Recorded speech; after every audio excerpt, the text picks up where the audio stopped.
Everybody ready? All right, questions?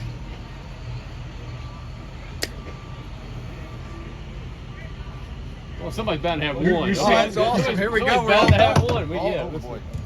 Your side of the ball unofficially won the day on Saturday. What did that do for some confidence, and how have they reacted since? Say that. I'm sorry. Your side of the ball unofficially won the day on Saturday in front of the public. How have they kind of reacted to that? Has that done anything to their confidence? Yeah, that would be truly unofficial. You know what? Back and forth. I think offense some periods, defense some periods. That's been the way all camp. I think that was even on Saturday. So I don't, throwing a lot at them right now, and especially the young guys.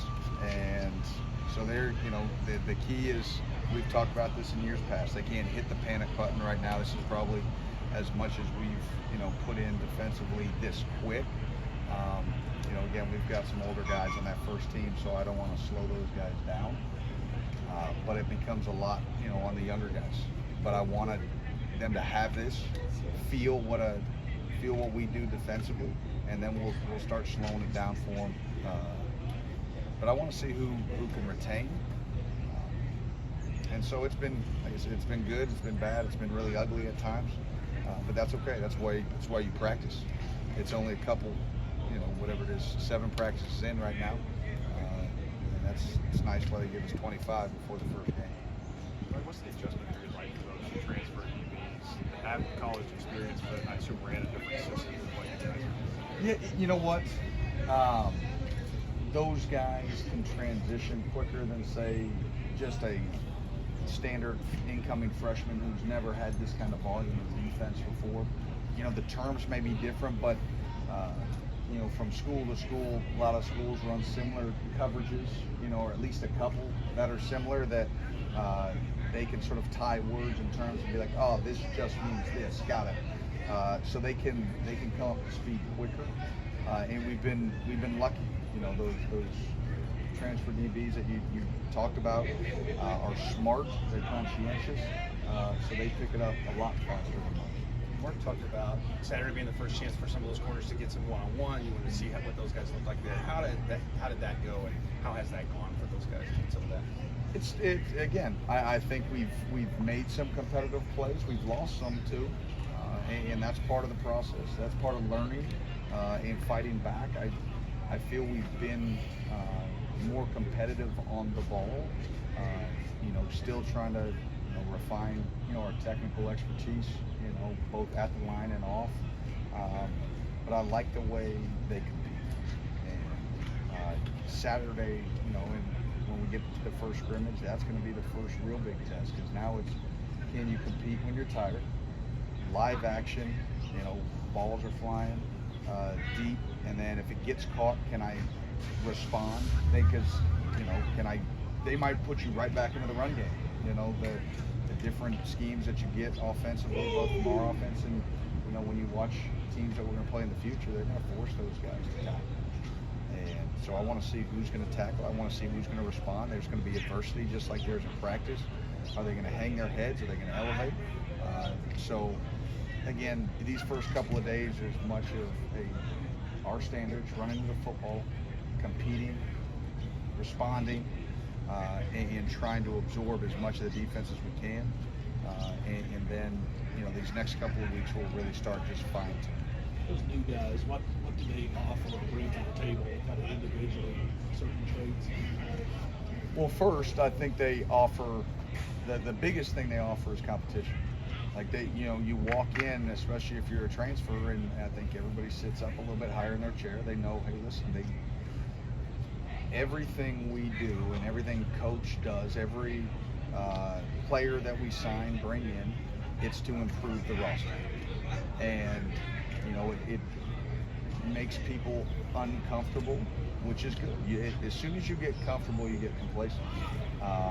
But the nice thing is, and I think I talked about it at Media Day, was that group specifically, the DBs have all checked their egos at the door, and they want what's best for that room.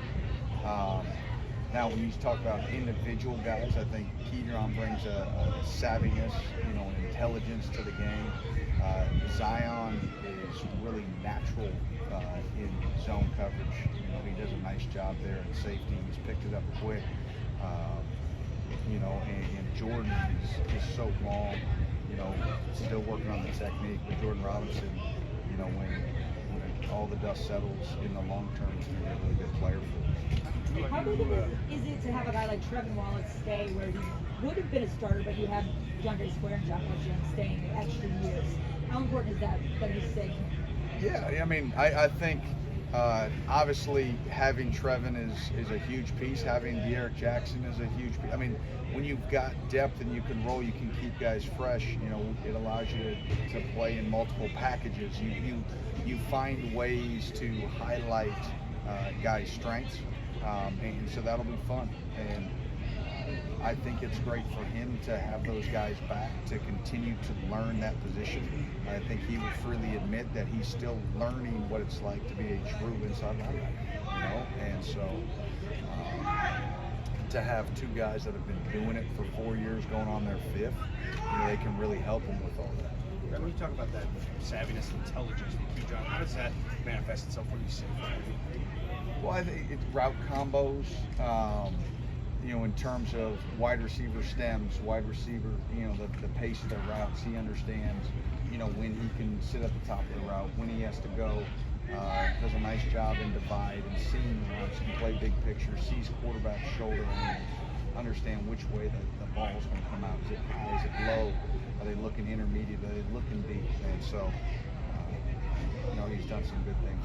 Rich was bragging yesterday about how smart his side of the ball was. It sounds like that your side can pretty much match his in terms of intelligence. Oh, yeah, well, you know, we're a group that I think, especially the older guys that have been in the system, I think they understand what we're trying to get done.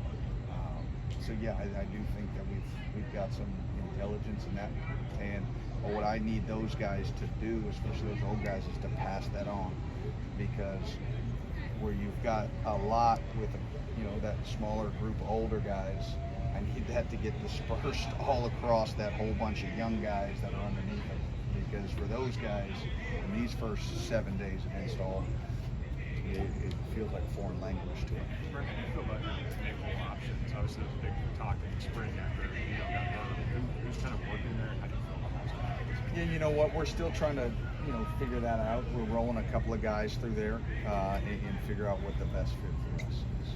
In the past, when you've been a little bit uncertain about what the offense is going to do, you've got to play a little bit more conservative. I know it's early, but do you feel like that with Will on the other side, that you guys may be able to be a little bit more aggressive in some of your packages this year? You know what? I still think we're going to be who we are. But we always have to adapt. And, you know, if you get a lead, can you be some more aggressive at times? Yes. But the other thing you like to do is if you've got a lead or you've got a comfortable lead, you like to preserve that comfort as well. So there's a give and take to that. But yes, it's always fun to look up and know that, all right, if I take a chance, if something went wrong, like we'd still be okay. So, hopefully, obviously, nothing goes wrong. Folks, we've got our players here and got to get them going. So